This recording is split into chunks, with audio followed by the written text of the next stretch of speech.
Hello, everybody, and welcome back to another short reaction here on my channel.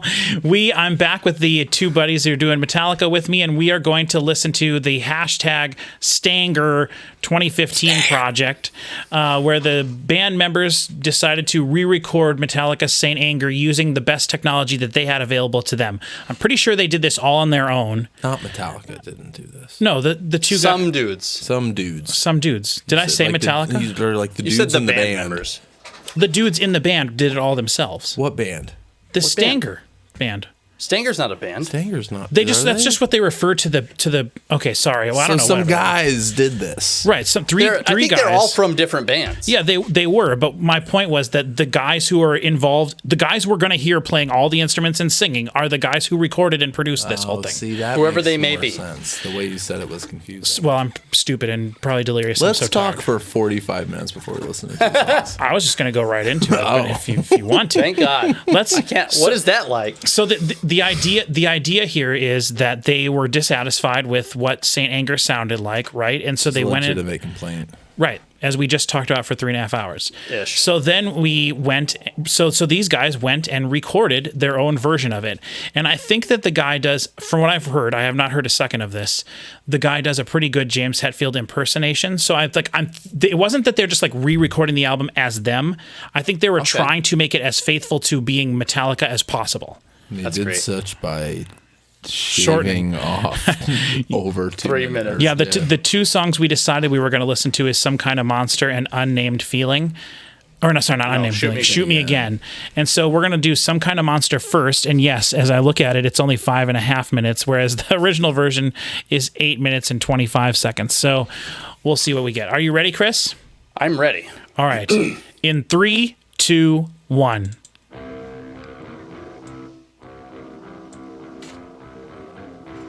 Wow. Similarities.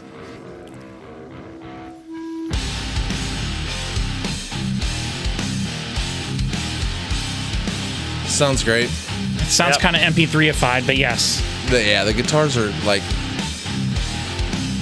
That changed. hollow-ish, but Why did it come back? cymbals like Listen to those drums. wow.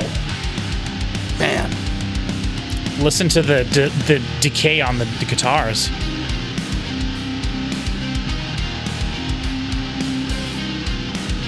That wasn't in the real. What? This The high part? the lead guitar. Absolutely is, yes. Oh, okay. This is when I was talking over the whole intro, so. The guitars sound better in the original. Yeah. Those drums, man. Sounds like drums.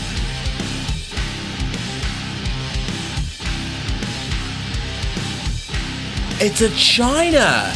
That's what that's. You think? I mean, that's what it is on this. I wonder if it was fret noise there. The mix on this is wild. Yeah, the vocals are not loud enough at all. no, but he sounds a lot like James Hetfield. Yeah.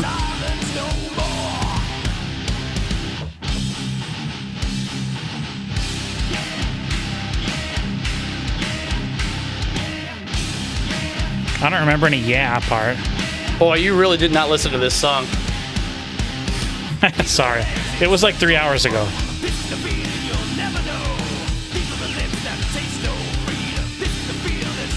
Yeah, too much reverb on the vocals, and they're not loud enough. Yeah, but for other sure. than that sounds really good.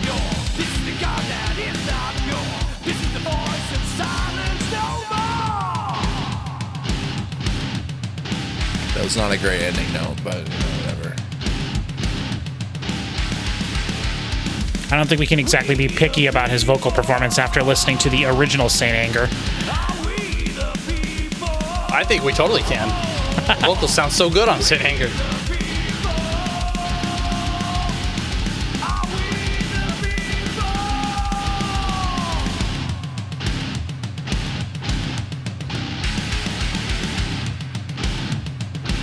The toms are kind of on both two sides. Like, did we really ever get that? We had some tom over here. Yeah, but not time, really. But like not. There was one across the street on a different song.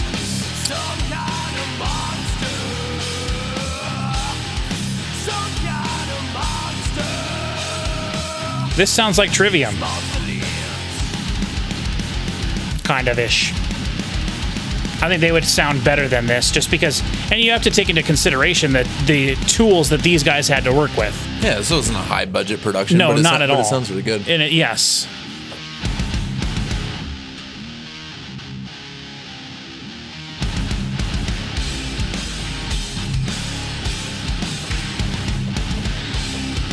I'll bet it was fun to do this. You know, But it was a tremendous amount of work to do this. oh yes, absolutely.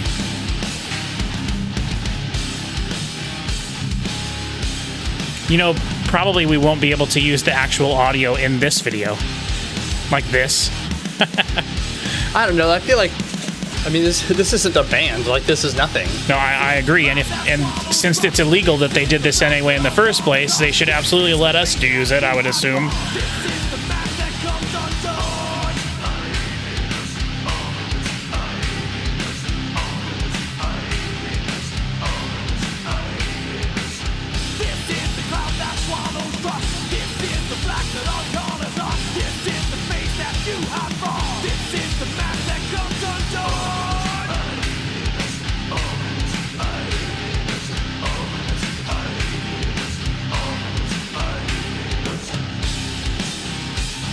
I mean, the guitars are so much more distorted, you know, white noisy guitars. Yeah, they are. I mean, They're very floaty. They're just sort of like in the air. the guitar tone is not perfect, but it's good. I remember at the time reading that they were trying to do it with what metal sounded like at the time.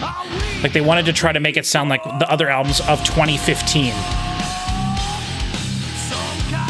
But like for me personally, I mean, it doesn't sound expensive. No, not at all. It doesn't. And one thing that makes it's even more fascinating is that, like, this proves that there are elements of Saint Anger that sound incredible, which is even more mind-blowing. Right, the fact that we're kind of disappointed with how some of this sounds. Yeah. Yeah, Compared to but also I think weird and yeah, I mean the drums sound great. I really do think the drums so sound good. great. Yeah, I mean, they're like fake as the day is long, though, right? That's just the way It metal. does. I mean, it doesn't matter. Who cares? All right, shoot me again. Mm-hmm. Ready, Chris? Mm-hmm. 3, 2, 1. I'm curious to see. It's in the middle. Oh, it was on the right. On the side. Yeah, but it makes sense to have it in the middle because of that. Mm-hmm. Good decision, guys. Yep.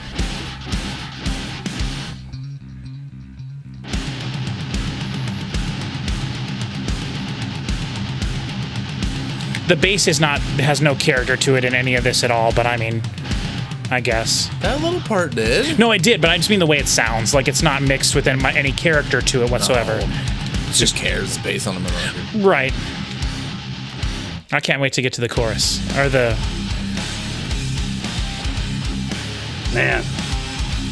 What a decent drum recording could have done for that album. Yeah. I know. Because the guitar riffs are so cool. But on this, like, it's a whole different angle on the guitar riffs because you can actually hear the notes being played. Right. Mm-hmm. But the stupid vocals are like 4 dB too low. They're so too low. So too low. But he probably doesn't sound, if you turned him up, you'd probably be like, oh, he doesn't, it sounds like he's trying to sound like James Hetfield. Yeah. But that's okay. But we know that he is. And I'm sure a lot of metalheads who love Metallica couldn't care less about the vocals and just love the guitars anyway. Especially if you're in like a metal band and play the guitar. You know what I mean? Like you don't care about the vocals as much.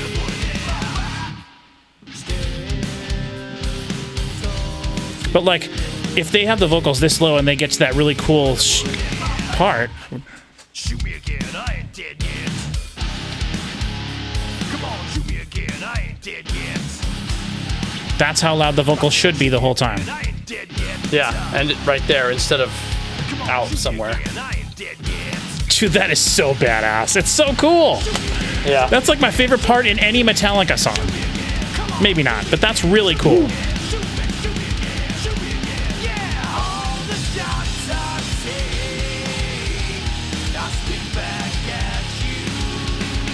He does sound like James, though. He does. Especially on this part, he's nailing it. Yes, the harmonies. They do love that China in this group. A lot of reverb on his vocals.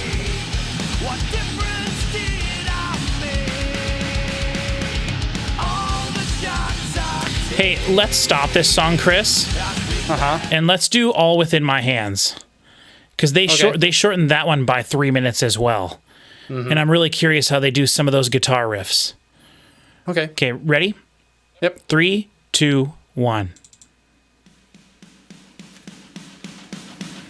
Yeah, it's a fake snare. It's all right. It sounds awesome. Yeah, it does sound awesome in context.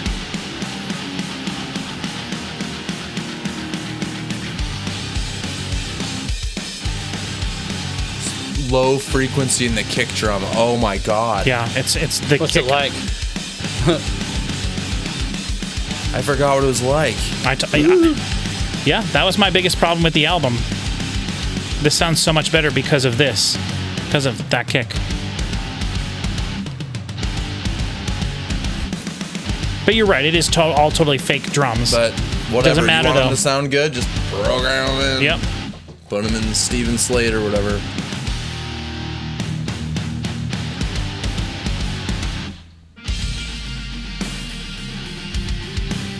See, they could have put the ringy snare back in on here, though. Right. Yeah.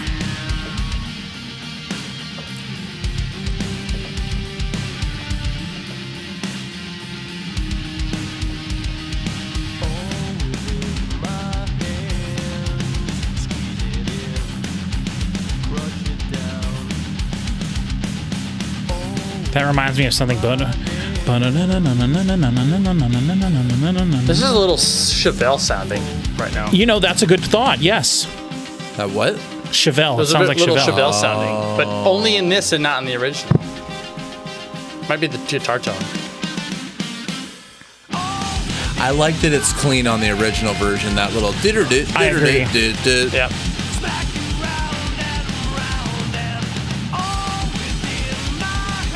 Oh, this just has so much more punch to it. Auto-tune, baby.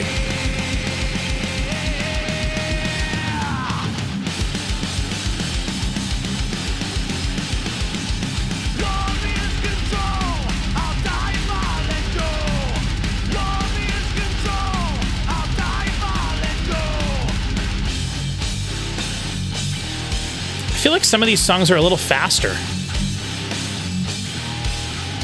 Does it feel like that to you, Chris? What do you mean some? We've listened to 1.5.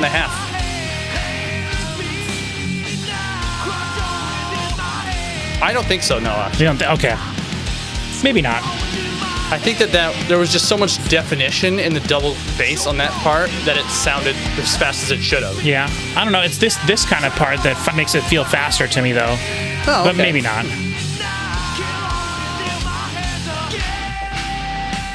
This is slower.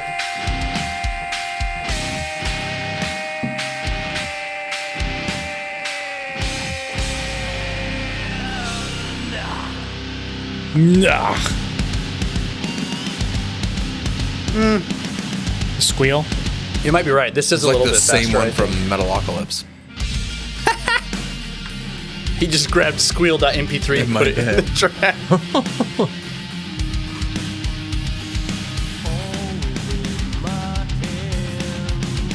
I would be so much happier with this if the vocals were louder. Yeah. I would be like, oh man, I'm gonna like burn this onto a CD and listen to this all the time. I'll just put it in my case for the Saint Anger when I eventually get it, and just like have both of them in No, there. that's a. But I Saint can't. Anger's good enough to. You can't not do that with a digipack anyway. But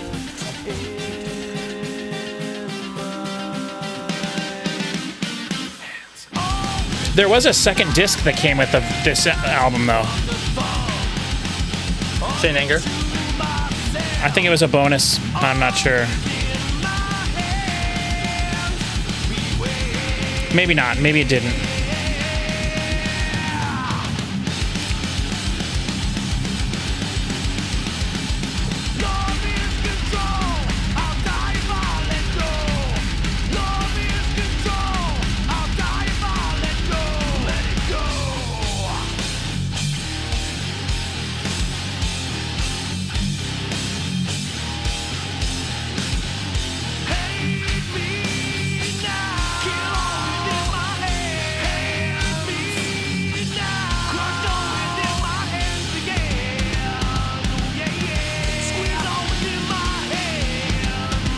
The guitars are not as interesting, I don't feel like, here at all. In the original version, I just felt like the guitars were way more interesting to listen to. They have more definition to them in that original. Yeah, I guess.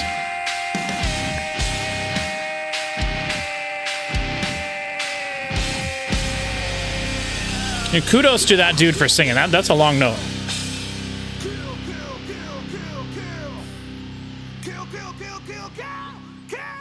Oh, they're not doing this part of the song.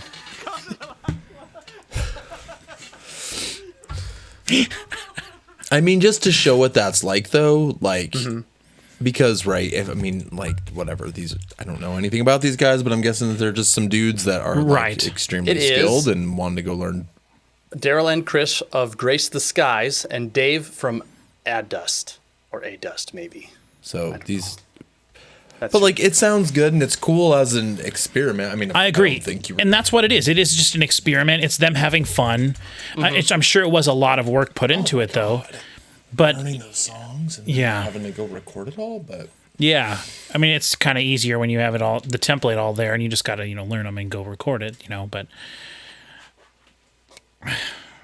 I don't know. I think that's pretty cool.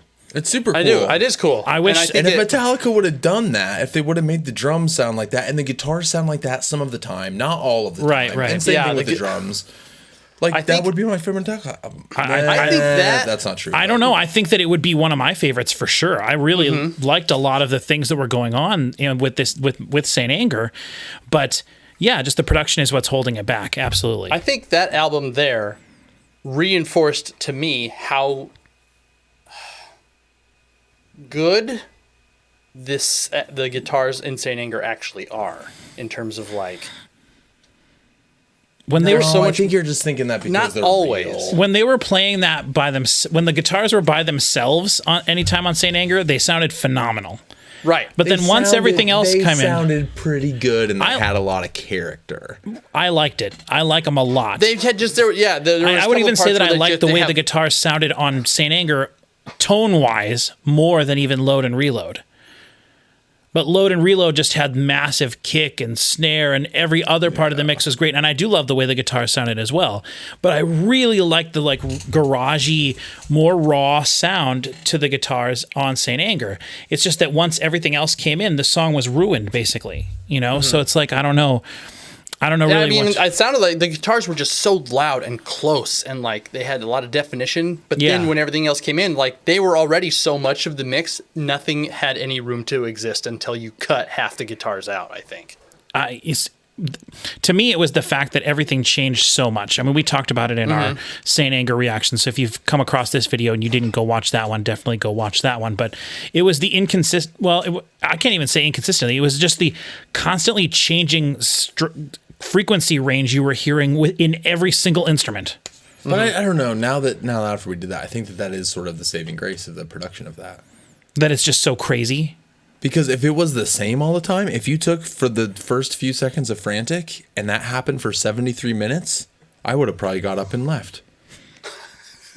I mean, I might have, and I really like some of those songs. But like the changing of it actually kind of made it at least. I'm not saying it was good, but I'm going to say that it was entertaining. Yeah, I don't know if I agree with that. I mean, this was not as good, and of course, it's not as good because it didn't have $5 million, and it's not an album that they could sell or make money with. Of course, they didn't write. These guys didn't write those songs, and blah blah blah blah. Right. Of course, it's not. It's an experiment, but like, I mean, that kind of sounds a little bit like what Chris Parker was saying. Is that like it's all samey. And or like right on that slower part on Some Kind of Monster, I think that was the song. Like the ringy snare there would have kicked ass. Yeah, but it would have taken an extra few minutes to go put that in. I just think if the whole of Metallica's Saint Anger, if you took the best sounding minute of the whole album and had the entire album sound that good, it would be a fantastic album. I don't think so, in my opinion. But I definitely want more consistency. You want? I don't know. I don't think that. See, to me, let the arrangements of the song, like the song shouldn't have to fight the production. The production should enhance the song arrangement. It was a bit much. I think that some of it was a little bit the automation and the changing was a little bit ham-fisted. This is still about the real record. Correct. But for those of you listening at home, because we're really doing this for ourselves. Yeah. But I think that a little bit of it was a little bit extreme and a little bit, but I think that that's part of what, like, that was really entertaining for me to listen to. I don't know. I agree. And for the whole purpose, thing just sounded better if they just would have went and copied in this fucking kick and snare that honestly, these guys just did. lift these drums out and put them into that album, and you don't have to change much else about that album. No, That like put the upgrades ringy snare in a quality. couple times and like. I agree. That's what I would want it to be, more consistent sounding. Yes. Yes. No, I don't think it's the consistency that you really want. I do. I think so. But all right. Well, we'll end this video here for now. Thank you very much for going on this little experiment with us, checking out someone else's experiment from 2015. Hashtag Good job, guys. Stanger. Yes. I mean, it's boys. great. You know, it's very, very rare, if ever, that you get to actually do something like this, where it's like, well, I wonder what happens if a different band plays all of these exact same things as close to the originals as possible, so you can really hear the differences. That never happens. So it's really cool that they did it. Which we have gotten a few comments suggesting that we listen to, and I would love to do this, but I think it's just too much. The Blacklist album that Metallica released. Oh, that Black Album with all those covers? Yeah, it's just they've basically assembled every band that did a cover of any of the songs from the Black Album. And it's like a 4-disc set of like... It's really cool. Like the first disc is just like 10 covers of Enter Sandman, and then like a bunch of covers of Sad But True. And then the next disc is Wherever I May Roam or whatever. It's all the songs in order, and it's just all these bands that covered that particular song. And have you listened to it? I haven't heard any of it yet. There's a lot of really cool stuff. I'm sure I would love. And I know that I meant to make a big deal about this like way a long time ago when we were talking about Depeche Mode and Metallica, and Chris and I we would joke that about Depeche Mode being a better band than Metallica, which clearly they are, but it doesn't matter. Because speaking of covers and stuff of Metallica, like there's a whole album full of just... There's 4 discs basically of just covers of those Metallica songs, and I would be really curious to see, because Chris Parker, you and I always argue, I think that if you're going to do a cover of a song, it should be wildly different sounding. Yeah. And I hate it. I have come much more into your realm with that over the last handful of years. Yeah, because you always we would talk about that you enjoyed bands trying to make it sort of as faithful sounding as possible to the original, which to me, in my opinion, negates the time. Yeah, why would you even do that when you can just listen to the original, unless it's something like taking a really old song and making it modern, but trying to play it the same way. But like, it would be really cool to hear some of those Black Album songs. I think we should do it with great. Not all of them. Yeah, we could do that if you just... But the thing is, that would be a copyright nightmare. We'd have to do each song individually. But what I was going to say was James asked Dave Gahan to do his own version of Nothing Else Matters. Or well, he basically told the singer from Depeche Mode to pick whichever song off that album he wanted, and then to do his own version, because James is a big fan of Depeche Mode's music, which I thought was really great. And I read about that after we were talking about it. And is so... Is that on that album? It is. His own version of Nothing Else Matters is on there. So that would be really interesting to see. I can totally hear exactly how he would do it too. But yeah, so I would be really curious, because I know there's all sorts of... Every different genre of music is represented on that album. So yeah, maybe that's true. Something we can do in the future. Some really neat so if you stuff liked videos like this and you think that this was cool, let us know what your favorite songs are from that Blacklist project, and maybe we'll check out some of those in individual song reactions in the future. But anyway, thank you very much for watching this. Check out all the other stuff on our channel. If you just happen to come across this, you don't know what the channel is. We've been listening to Metallica all year. I haven't heard any of their catalog as we've been going through. I've been sort of bringing myself up to speed. We've had a lot of fun doing this, and at this point, we probably have 25 hours, if not more, of content for just Metallica. So you can watch it in basically one day. Well, we did have someone comment last week, and he was saying that he found the channel when he was at work, and he spent the entire week at work every day listening to a different album. Yeah, there you go. So in the course of a week at what work, a boss. He just listened to all of them. Yeah, So, good job, man. yeah, that was really awesome. I mean, kind of sorry. Like, you know, I mean, hell, do something fun sometime. Yeah, wonderful. Thank you for thinking that we are worth that kind of time. Yeah, I agree. I think it's awesome. Yeah. All right. Thank you very much. And we will see you next time. Never. Through the never, one might say. Ah. Twisting, turning. I thought you hit stop, but you didn't.